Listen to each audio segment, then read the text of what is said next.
साल की लड़की का मार के सर फोड़ दिया गया और उसके बावजूद भी दिल्ली पुलिस पे अगर कोई एक्शन अब नहीं लिया जाता है तो लाठीचार्ज जैसे चीजों का आप उपयोग स्टूडेंट्स पे कर रहे हैं या नरेंद्र मोदी अकाउंटेबिलिटी लेंगे, इसका अकाउंटेबिलिटी कौन लेना चाहता है? क्या इस देश में जब लाला लाजपत राय जैसे बड़े नेता ने लाठीचार्ज में अपनी जान खोई थी तो इंडियन गवर्नमेंट ने उसके खिलाफ एक स्ट्रिक्ट एक्शन लिया था। स्टूडेंट अवेलेबल है जो बनारस से आकर दिल्ली में पढ़ रहे हैं, तो उनसे बात करते हैं, जानते हैं उनको जो मतलब एजुकेशन में जो प्रॉब्लम आती है हमारे एजुकेशन सिस्टम में, जो दिक्कतें हैं उनके बारे में बात करते हैं। तो अभी क्या कर रहे हो?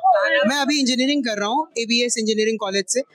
मेरा सवाल गवर्नमेंट से सिर्फ इतना है कि इतना सब खत्म होने के बाद बहुत सारे लोग खुश है कि धर्मेंद्र प्रधान ने इस्तीफा दे दिया, बट अभी भी बहुत सारे लोग हैं जिन्होंने इस अकाउंटेबिलिटी तो आपने दे दी कि नीट पे जितने लोग मरे थे, जिनके मतलब फादर वादर थे, उनको आपने अकाउंटेबिलिटी दे दी, बट उस लाठीचार्ज का क्या?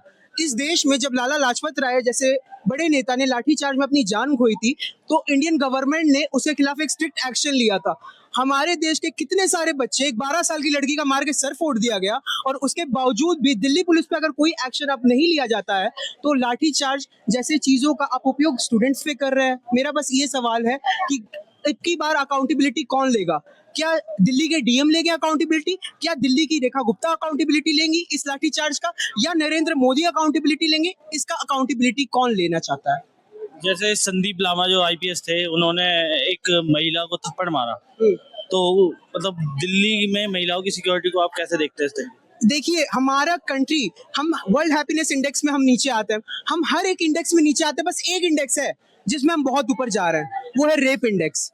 यहाँ पे इंडिया में हर 24 आवर में कम से कम 48 रेप्स हो रहे हैं, कम से कम। और उसके बाद जब हम आते हैं एक ऐसे देश में और यहाँ पे किसी औरत का मार के सर फोड़ दिया जाता है या कुछ कर दिया जाता है, उसके बाद हम कहते हैं कि विमेन एम्पावरमेंट की हम बात करते हैं, तो मेरा सीधे सीधे बस एक क्वेश्चन है कि प्रेसिडेंट को फीमेल बनाने से विमेन एम्पावरमेंट नहीं होगा। जब तक ऐसे लोगों पे एक्शन नहीं लिया जाएगा तब तक कुछ भी नहीं सुधरने वाला इस कंट्री में। मेरा एकदम सीधी मांग है कि जिस भी किसी ने ऐसा किया है, जिसने भी मार करके ऐसे लोगों को थप्पड़ मारा है या महिलाओं के साथ छेड़खानी की है, ऐसे लोगों को निष्कासित करना चाहिए अपने पद से और एक एग्जाम्पल सेट करना चाहिए और इनके खिलाफ ज्यादा से ज्यादा एक्शन लेना चाहिए। तो जैसे आप इंजीनियरिंग के स्टूडेंट हैं, तो आपको मतलब एजुकेशन सिस्टम में क्या खामियां दिखाई देती हैं?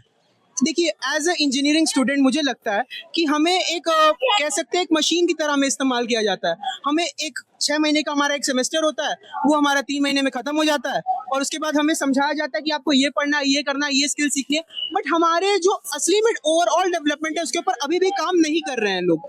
तो मेरा बस ये मानना है कि इंजीनियरिंग जैसे कोर्स में भी आने के बाद बहुत सारे लोग हैं जो इंट्रोवर्ट रह जाते हैं, आप लोगों से बात नहीं कर पाते। मैं उन लोगों की आवाज हूँ। मैं ये पूछना चाहता हूँ गवर्नमेंट से, हर यूनिवर्सिटी से, कि आप ऐसे स्किल क्यों नहीं दिखाते जो आज सॉफ्ट स्किल सिखाए? आप ऐसे ऐसे स्किल सिखाए ताकि हम बात कर सके, हम आकर के, क्योंकि मैं इंट्रोवर्ट नहीं हूँ, मैं आज आपसे बात कर पा रहा हूँ। ऐसे बहुत सारे लोग हैं, बहुत सारी कहानियां जो दबी हुई हैं।